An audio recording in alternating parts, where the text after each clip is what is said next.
Fala aí, rapaziada. Fala, rapaziada. Estamos aqui mais uma vez. Eu, Murilo. Eu, Rafael. Rafael, fazendo vídeo referente ao Mundial de Clubes e notícia de alguns clubes do futebol brasileiro.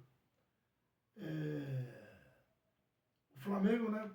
Isso aí. Fez uma sondagem pelo Michael Johnson. Irlandês, centroavante ele.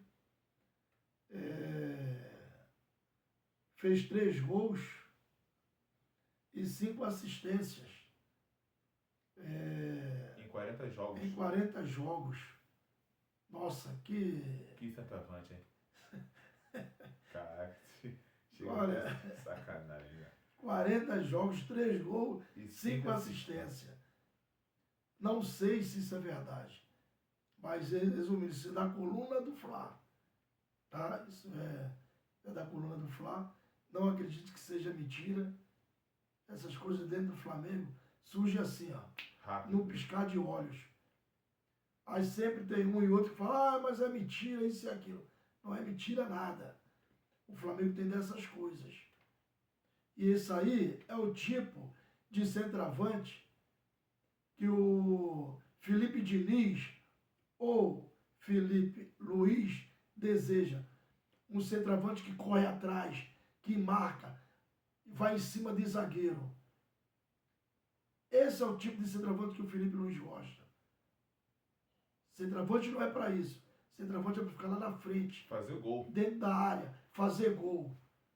Não ficar lá atrás, marcando. Correndo igual um maluco, desesperado.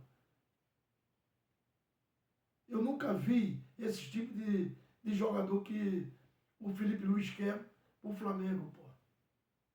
Então não existe centroavante, é dentro da área. E vou resumir outra coisa. O Pedro não tem centroavante no futebol brasileiro melhor do que ele. Melhor do que o Pedro não tem. É um baita centroavante, um baita jogador. É só o Felipe Luiz querer colocar ele para jogar. E te cortando rapidinho, e tá perdendo um grande centroavante, deixando ele no banco, hein? Isso aí, pô. Perde a seleção brasileira, que ele não tem oportunidade, e perde o Flamengo, que bota o Bruno Henrique de falso 9 e fica tudo perdido. Não, e ele dá oportunidade ao Cebolinha, Michael, Bruno Henrique. Exatamente. Entendeu? O Pedro mesmo não e o Pedro não tem oportunidade, não tem chance. Que a ideia deles é o quê? O Pedro está voltando agora. O Pedro tem 3 meses que voltou dessa cirurgia. 3 meses. E não tem condições de jogo.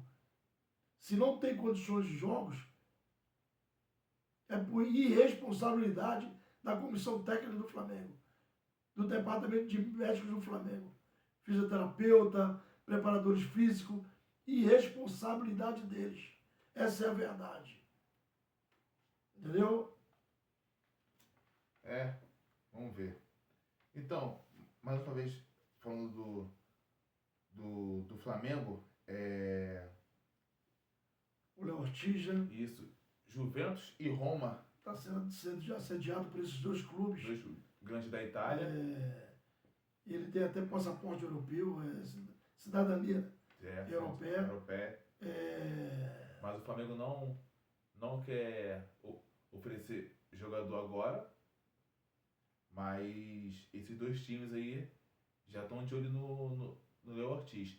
E vou te falar, se eles virem forte, pega, hein? Léo Ortiz é um bate-zagueiro, né, cara? Zagueiro. Se vir forte, pega o Léo Ortiz. É o outro que você tira o chapéu e vê jogar, sai jogando bonito, tem muita classe. Ele foi convocado, não foi? Foi convocado. Foi convocado. Então o Léo Ortiz é um bate-zagueiro. Bate-zagueiro, mas o Flamengo já avisou que vai tentar segurar o máximo possível os seus jogadores, a não ser o Welles. Se vier uma boa proposta por ele acima de 30 milhões de euros, pode liberar sim o Welles. Mas fora isso, O Santos está de olho na negociação com o Jair, que é da base. Ele foi vendido por time lá da Inglaterra, pelo Forte Ham, é um time grande lá da Inglaterra, por 1,2 milhões, cerca de 76,3 milhões de euros.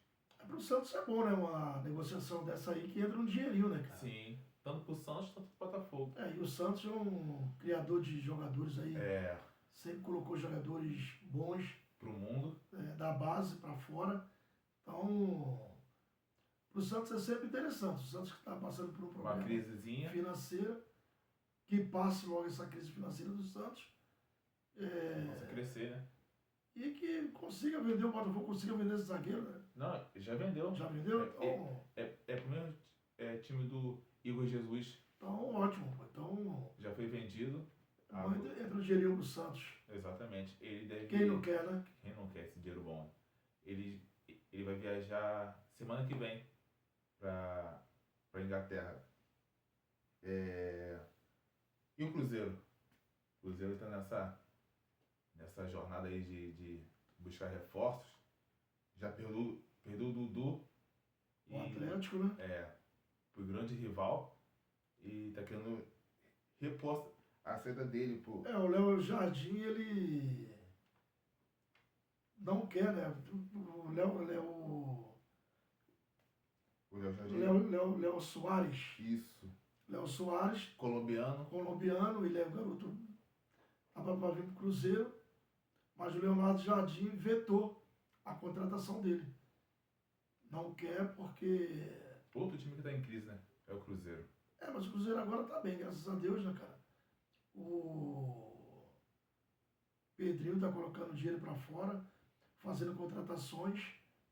Então, o Cruzeiro aos poucos tá se reerguendo novamente dos problemas que tinha, entendeu? Sim.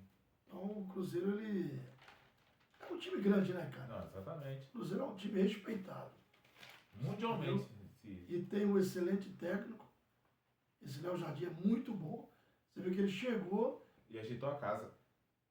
Colocou a casa em ordem. O Cruzeiro está jogando futebol bonito, de toque de bola. Isso é muito interessante. Entendeu?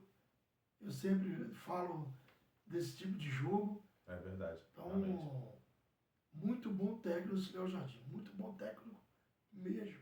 Só uma observação. Até o Gabigol voltou a jogar bem. Isso aí, mano. Até o Gabigol voltou a jogar bem. Ele teve um amistoso agora, não sei se foi ontem, foi esses dias.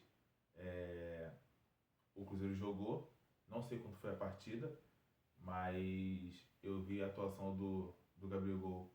Meteu a bola na trave, buscou o jogo. Ele tá voltando aos poucos a voltar como era antes, né? Agora, O Gabigol é um excelente jogador, né, cara? A gente não pode falar nada do Gabigol, ele joga bola. Ele querendo jogar, ele joga. Agora, se qualquer jogador não quiser jogar, não joga. Não adianta. E o Gabigol, o negócio dele é ter farra, foi muita farra, bebida.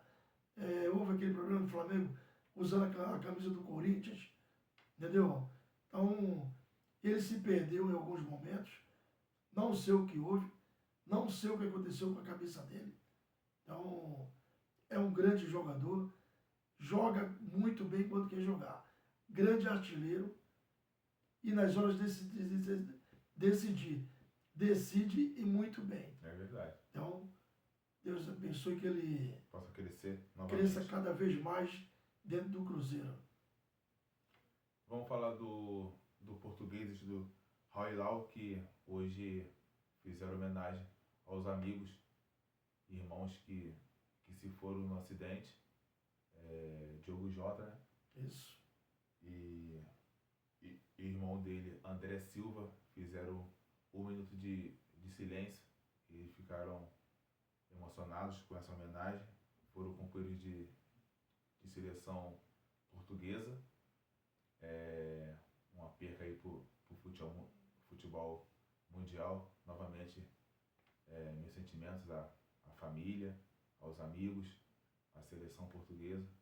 Que Deus possa confortar o coração de vocês, dar força nesse momento difícil, que tenho certeza que ele está em bom lugar junto com o Pai, né? Nesse momento aí. É isso aí. Fluminense, né? Fluminense jogou, fez uma excelente partida. 2-1. 2-1 em cima do Al Hilal, né? Sim. Jogou muito bem. Renato, muito inteligente. Eu sempre cito que o Renato e o Rogério Ceni, hoje, dentro do futebol brasileiro, são incomparáveis. Os dois são incomparáveis, são muito bons técnicos. Ele montou um esquema dentro do Fluminense. Deve manter 3 zagueiros, 3 cabeças de área. E não jogou para trás. Só resumindo isso, o Fluminense não jogou atrás. Alô, seu Renato Paiva. Atacou o tempo todo. Atacou tanto que fez 2 gols. Não se covardou, exatamente. Jogou bonito. Meus parabéns ao Fluminense. Entendeu? Meus parabéns ao Renato. Meus parabéns à torcida do Fluminense. Entendeu? Que ninguém esperava isso. Ninguém esperava. Ninguém esperava. Ninguém esperava. Era mais fácil estar Flamengo, ou Palmeiras que tá, ou Botafogo. Mas Fluminense... Isso aí, pô. Ninguém esperava. Entendeu? Então, o Fluminense dominou o jogo nos momentos certos. Na hora certa. Nos momentos cruciais. No final, houve aquela recuada do Fluminense, que é normal. 2-1 no placar, recuou, o Renato colocou mais um zagueiro para dar uma segurada. Era só a bafa do E o time veio para cima. Isso. Normal isso aí. Normal. Mas ficou com aquela bola lá atrás. O jogo todo. Tocando. O tempo todo, não. Para goleiro, zagueiro, zagueiro lateral, goleiro, cabeça de área, zagueiro. Não, isso não é futebol. Tá pedindo para tomar gol. Meus parabéns, Renato. Meus parabéns aos jogadores do Fluminense.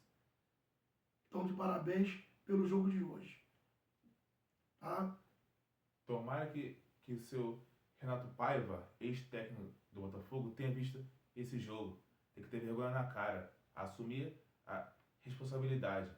A eliminação do Botafogo foi culpa sua, seu Renato Paiva. Você foi burro, incompetente. E a do Flamengo foi do Felipe Diniz, ou Felipe Luiz. Esse joguinho lá atrás, com medo, medroso. É tanto que quando saiu do tempo técnico ali, atacou. E pressionou ali e fez os gols, pô. Depois voltou tudo para trás de novo. Entendeu? Então é isso aí. Rapaziada, agradecemos mais uma vez pela oportunidade. Curte, compartilha, faz seu comentário. Se inscreve, não paga Importante. nada para isso. A gente agradece a vocês. Entendeu? A gente agradece. Toca o sininho. Nos ajude a cada dia mais. Que a gente vai ajudar vocês com certeza. Pode comentar, sugestões, a gente aceita bastante. Beleza? Valeu, rapaziada. Tamo junto.